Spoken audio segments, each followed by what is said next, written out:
नमस्कार, सत श्री अकाल, आदाब। मैं हूं तमन्ना, आप देख रहे हैं द संकेत लाइव।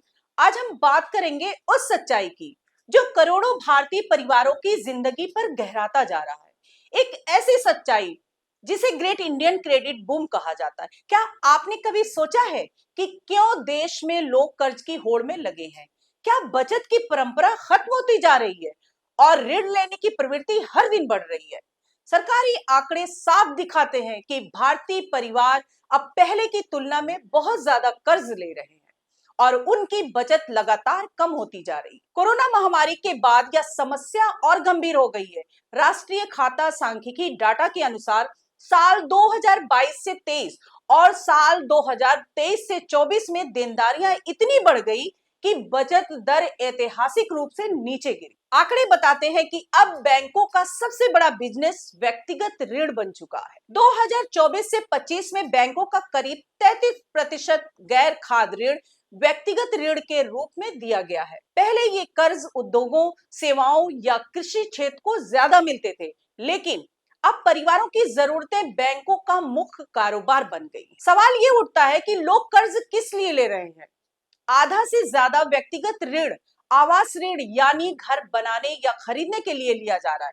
वाहन ऋण की रफ्तार जस की तस बनी हुई है, लेकिन सोना गिरवी रखकर ऋण लेने या अन्य प्रकार के व्यक्तिगत कर्ज लेने की प्रवृत्ति तेजी से बढ़ी है। उपभोक्ता वस्तुओं के लिए सीधे कर्ज कम लिया जा रहा है, लेकिन क्रेडिट कार्ड और ईएमआई के जरिए लोग महंगे सामान खरीद रहे हैं। आंकड़े ये भी दिखाते हैं कि अब महिलाएं भी तेजी से कर्ज ले रही हैं। 2014 में जहां महिलाओं की हिस्सेदारी सिर्फ 6% थी, वहीं अब 2025 में यह बढ़कर 11% हो चुकी है। वहीं पुरुषों की बात करें तो पुरुषों की हिस्सेदारी भी बढ़ी है और दोनों के बीच का अंतर कम हुआ है। बैंकों के बकाये में माइक्रो फाइनेंस की भूमिका भी बढ़ रही है और जनधन योजना जैसे अभियानों में लोग महाजनों के भारी ब्याज वाले कर्ज की जगह बैंकों की ओर मुड़े हैं।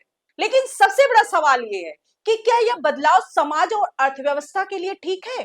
क्या आम भारतीय परिवार अपनी आय से ज्यादा खर्च कर रहा है और भविष्य में या कर्ज उसके लिए बोझ बन सकता है? क्या यही वजह है कि देश में निजी निवेश और विनिर्माण की रफ्तार धीमी है, जबकि उपभोग पर कर्ज लगातार बढ़ रहा है?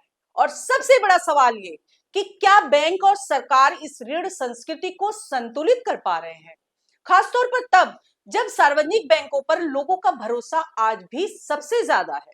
यही वजह है कि आवास, शिक्षा और वाहन ऋण में सार्वजनिक बैंक निजी बैंकों से आगे है। लेकिन क्या यही प्रवृत्ति हमें कहीं आर्थिक संकट की ओर तो नहीं ले जा रही? आज जरूरत है कि परिवार कर्ज लेने से पहले अपनी बचत और आय की सही योजना बनाए और बैंकों को भी ऋण के साथ साथ वित्तीय साक्षरता पर जोर देना चाहिए, क्योंकि अगर यही रफ्तार रही तो ऋण सुविधा कभी भी ऋण संकट में बदल सकती है। यही थी हमारी आज की खास रिपोर्ट। अगर आप चाहते हैं कि इस पर हम और गहराई से कोई विश्लेषण करें तो हमें कमेंट्स में जरूर बताइएगा। वीडियो को लाइक करें, शेयर करें, चैनल को सब्सक्राइब करें। आज के लिए इतना ही, फिर मिलेंगे। नमस्कार।